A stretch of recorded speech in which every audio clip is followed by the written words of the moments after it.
Oke, di tahun 2023 gue mau nanya nih sama lu masih ada gak sih kepikiran, gue pengen beli iPhone yang kamera boba nih, tapi gue gak mau yang mahal, gue mau yang harga sejuta, di bawah sejuta, ratusan ribu gitu. Hah, fix parah lu bakal kena tipu ya kan. Gak ada gitu zaman dimana tuh kayak HP generasi terbaru harganya murah parah, apalagi iPhone. Beli iPhone murah, kira-kira yang ada di pikiran lu tuh apa sih? Oke, gue bakal sedikit sharing ya. Ini gue sengaja beli yang bener-bener realitinya ya kan. Nah ini dia nih. Jadi gue iseng nyoba beli iPhone ini, gue lupa ya. Gue belinya kayak di forum Facebook kali ya. Gue nyuruh orang buat beli. Dan iya, unit yang lagi lu lihat ini gue beli di harga mungkin ya nggak nyampe 500 ribu lah, sekitar 300, 400, sekitar segitulah. Dan ini murah parah, dan ya lu jangan salfok sama kotak ya. Kotaknya udah nggak sesuai nih sama HP-nya. Jadi ya ini lu bisa lihat ada stiker RAJ tapi udah nggak sesuai. Nah tapi kalau lu beli iPhone murah ya, itu rata-rata yang bakal lu dapat, apalagi di bawah sejuta ya, lu bakal dapat nggak jauh-jauh kayak iPhone 5s, iPhone 6, atau mungkin 6s yang ada minus-minus tertentu. Ya pokoknya di bawah sejuta lu bakal dapat kriteria dan tipikal iPhone yang seperti itu. Fix, no debat sama sekali. Kalau lu merasa bang gue bisa kok beli iPhone 11 harganya 500 ribu, ya udah coba sana gaskan dan kasih tahu gue belinya di mana.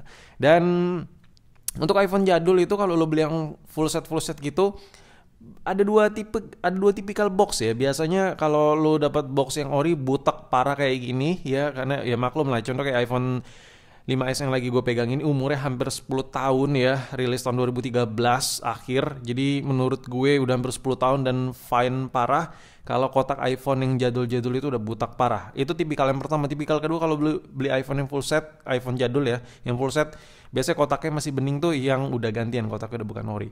Dan kira-kira seperti apa sih iPhone-nya? Gue beli harga minusan murah parah, harga ratusan ribu. Kira-kira kondisinya seperti apa dan benefitnya kayak gimana? Gue bakal ngajak lu buat berpikir ulang, kalau beli iPhone tuh haruskah sih? Harus nggak sih yang beli minus-minusan seperti ini? Karena banyak banget yang nanya di kolom-kolom komentar gue gitu, beli iPhone minus-minusan. Dan ini dia kalau dibuka ya tentunya ada iPhone-nya dong. Nah, seperti ini ya kan. Minus pertama yang bakal langsung kita lihat adalah LCD-nya. Jadi untuk LCD-nya retak ya, lu bisa lihat di bagian atas ada retaknya, di bagian bawah juga ada retak ya.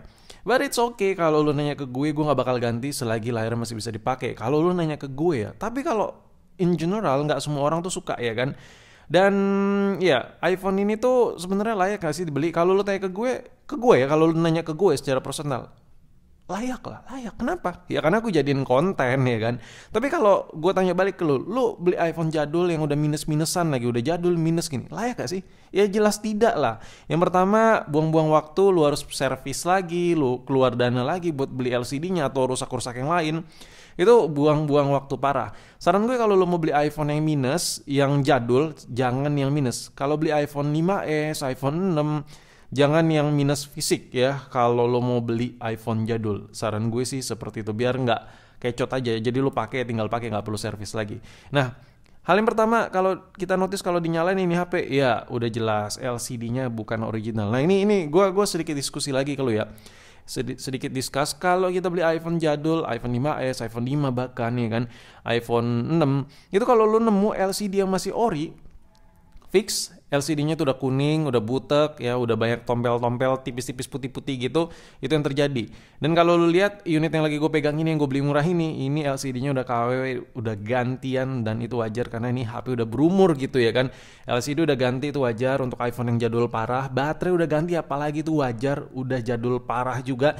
Nggak mungkin iPhone rilis tahun 2013 akhir baterainya belum ganti sampai sekarang, yang ada stuck logo tuh dicas nggak bakal nyala ya kan, udah pasti habis masa pakai. Dan ini gue kasih tahu nih, dari tadi layar lu lihat tuh brightness full ya. Dengan kondisi brightness full seperti ini mungkin di kamera agak kelihatan enak ya. Aslinya tuh layarnya kayak kebiru-biruan, kayak kurang padat gitu warnanya. Dan itulah yang terjadi kalau lu beli iPhone jadul ya, wajar lah. Namanya juga iPhone jadul, LCD udah nggak bisa paksakan untuk harus yang ori-ori gitu kan. Dan minus yang berikutnya, tombol home-nya mati. Nah untuk iPhone yang tombol home mati ini masih fine parah. Kalau tombol home mati biasa sidik jarinya nggak bisa ya. Jadi ya nggak usah panik, ini adalah hal yang wajar karena iPhone jadul itu ya namanya juga udah pakai, ada kehausan komponen, diklik-klik terus, jadi wajar kalau tombol home-nya rusak dan fingerprintnya fingerprintnya nggak bisa. Ini menurut gue wajar. Yang terpenting layar ini masih bisa. Kalau lu beli iPhone yang minus LCD layarnya nggak bisa disentuh, fix ya, lu agak rugi sih. Karena lu beli harus dandanin lagi. Mendingan lu beli yang minus-minusan yang kayak gue contohnya. Layar retak tapi masih bisa disentuh. Sekarang ngomongin soal kamera. Untuk kamera sebenarnya gue udah bahas ya. Kemarin-kemarin gue juga baru aja kayak ngebahas 5S. Nih 5S lagi ya kan. 5S mulu dari kemarin. Nah untuk kamera ya gue kasih tau deh. Gue gak perlu bahas kameranya secara detail karena gue kemarin baru juga bahas 5S. Tapi yang jelas gini, kalau lu beli iPhone jadul cara ngeceknya gimana sih untuk kamera? Yang pertama ya, lu ke background yang agak terang-terang. Misalnya lu lagi di luar ya, lu foto-foto tembok yang warna putih atau apalah. Nah di sini lu coba lihat ada opsnya nggak? Ada bulat-bulat putih-putih abu-abu gitu gak? Kalau ada fix lu harus ganti kameranya. Nih udah nggak ada nih. Kalau nggak ada opsnya, metode yang berikutnya yang harus lu cek adalah fokusnya main atau tidak. Dan setelah fokusnya main, ya udah lu switch ke mode video dan coba rekam videonya.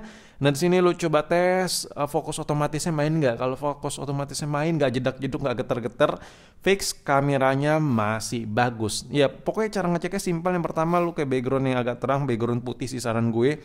Cek ada bulat-bulat ops atau tidak. Ini sering banget terjadi di iPhone jadul. Dan yang kedua lu cek fokusnya, fokus manual dari foto, habis itu lu cek fokus otomatis dari rekam video. Kalau kriteria-kriteria tadi yang gue bilang lu cek aman semua, berarti kameranya masih aman. Dan kalau lu tanya kameranya apakah masih worth it, jelas gini. Kalau naik kamera 5S worth it atau tidak, ini HP harga ratusan ribu kalau dibandingkan dengan Android baru yang harga ratusan ribu. Percaya sama gue, kamera ini jauh lebih baik timbang Android yang ratusan ribu. Makanya sampai sekarang meskipun banyak penonton gue bilang, Bang, lu kenapa sih review iPhone yang jadul gitu? Itu kan udah kayak gimana gitu. Sekarang gini men, value-nya ini bagi sebagian orang masih banyak loh, masih bervalue parah. Kalau dibandingkan sama Android, jelas nggak ada apa-apanya Android harga ratusan ribu sama si 5S ini. Sumpah ini HP sebenarnya masih enak juga dipakai. Cuman jangan jadiin handphone utama ya. Dan minus berikut ya, ini di samping layar retak dan layar non-ori, ya tombol volume up-nya tidak bisa. Nah, kalau tombol volume up-nya tidak bisa, itu biasanya karena kehausan. Nggak ada masalah sama mesinnya, biasanya fine-fine aja, aman.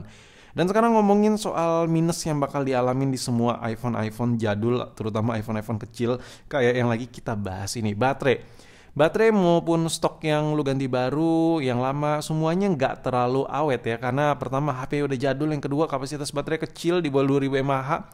Jadi lu nggak bisa ngarepin yang gimana-gimana untuk baterainya.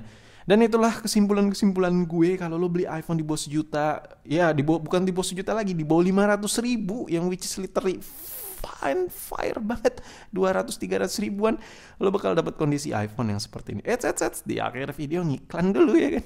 Anjir, nyambi gitu ya kan, konten sekalian ngiklan. Buat yang pengen iPhone 5S tapi siap pakai paket murah, iPhone paket murah, harga mulai dari 400 ribuan ada di toko online gue. Dan ada juga iPhone 5S lo beli, baterainya diganti baru, pokoknya siap pakai gitu. Linknya ada di deskripsi buat yang pengen sikat 5S.